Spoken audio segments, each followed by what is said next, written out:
ओम शांति।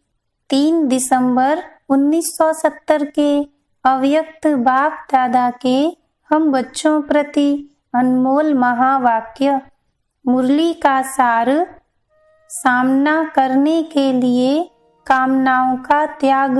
बाबा ने कहा, आज हरेक को अव्यक्त स्थिति का अनुभव करा रहे हैं, हरेक यथाशक्ति अनुभव कर रहे हैं। कहाँ तक हरेक निराकारी और अलंकारी बने हैं, वह देख रहे हैं। दोनों ही आवश्यक हैं। अलंकारी कभी भी देह अहंकारी नहीं बन सकेगा। इसलिए सदैव अपने आप को देखो कि निराकारी और अलंकारी हूँ। यही है मन मना भव, मध्याजी भव। स्वस्थिति को मास्टर सर्वशक्तिमान कहा जाता है। तो मास्टर सर्वशक्तिमान बने होना, इस स्थिति में सर्व परिस्थितियों से पार हो जाते हैं। इस स्थिति में स्वभाव अर्थात सर्व में स्व का भाव अनुभव होता है और अनेक पुराने स्वभाव समाप्त हो जाते हैं। स्वभाव अर्थात स्व में आत्मा का भाव देखो, फिर यह भाव स्वभाव की बातें समाप्त हो जाएंगी। सामना करने की सर्व शक्तियां प्राप्त हो जाएंगी। जब तक कोई सूक्ष्म व स्थूल कामना है, तब तक सामना करने की शक्ति नहीं आ सकती। कामना सामना करने नहीं देती। इसलिए ब्राह्मणों का अंतिम संपूर्ण स्वरूप क्यों गाया जाता है, मालूम है? इस स्थिति का वर्णन है इच्छा मात्रम अविद्या। अब अपने से पूछो, इच्छा मात्रम अविद्या, ऐसी स्थिति हम ब्राह्मणों की बनी है। जब ऐसी स्थिति बनेगी, तब जय जयकार और हाहाकार भी हो जाएगी। यह है आप सभी का अंतिम स्वरूप। अपने स्वरूप का साक्षात्कार होता है। सदैव अपने संपूर्ण और भविष्य स्वरूप ऐसे दिखाई दें जैसे शरीर छोड़ने वाले को बुद्धि में स्पष्ट रहता है कि अभी अभी यह छोड़ नया शरीर धारण करना है। ऐसे सदैव बुद्धि में यही रहे कि अभी अभी इस स्वरूप को धारण करना है। जैसे स्थूल चोला बहुत जल्दी धारण कर लेते हो, वैसे यह संपूर्ण स्वरूप धारण करो।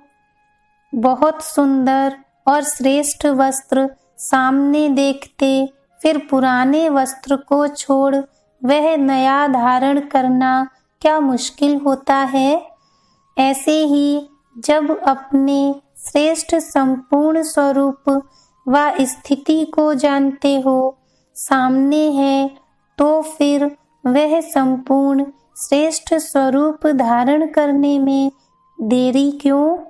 कोई भी अहंकार है तो वह अलंकारहीन बना देता है। इसलिए निरहंकारी और निराकारी फिर अलंकारी, इस स्थिति में स्थित होना सर्व आत्माओं के कल्याणकारी बनने वाले ही विश्व के राज्य अधिकारी बनते हैं। जब सर्व के कल्याणकारी बनते हो, तो क्या जो सर्व का कल्याण करने वाला है वह अपना अकल्याण कर सकता है? सदैव अपने को विजयी रत्न समझकर हर संकल्प और कर्म करो। मास्टर सर्वशक्तिमान कभी हार नहीं खा सकते। हार खाने वाले को न सिर्फ हार लेकिन धर्मराज की मार भी खानी पड़ती है। क्या हार और मार मंजूर है?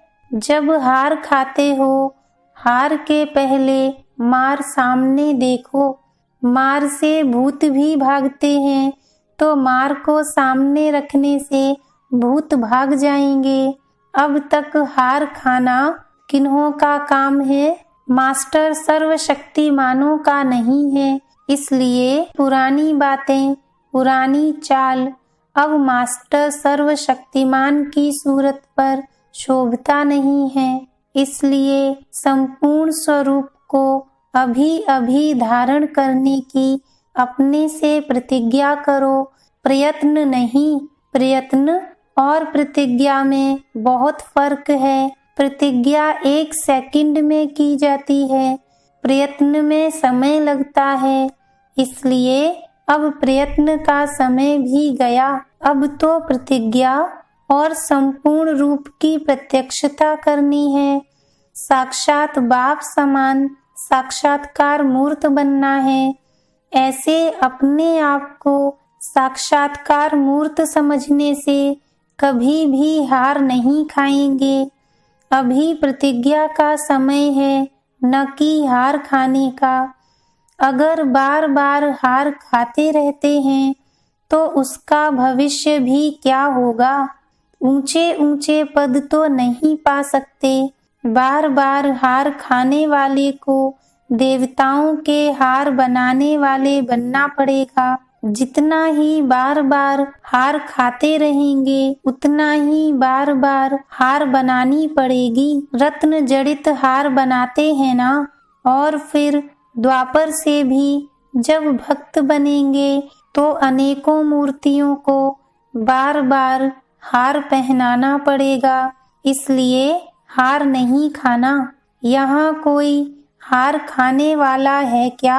अगर हार नहीं खाते तो बलिहार जाते हैं। अभी बलिहार व बलि चढ़ने की तैयारी करने वाले हो। समाप्ति में बलि चढ़ना है, वह चढ़ चुके हो। जो बलिहार हो गए हैं उन्हों का पेपर लेंगे। इतने सभी की आज से कोई कंप्लेन नहीं आएगी। जब हार नहीं खाएंगे तो कंप्लेन फिर काहे की?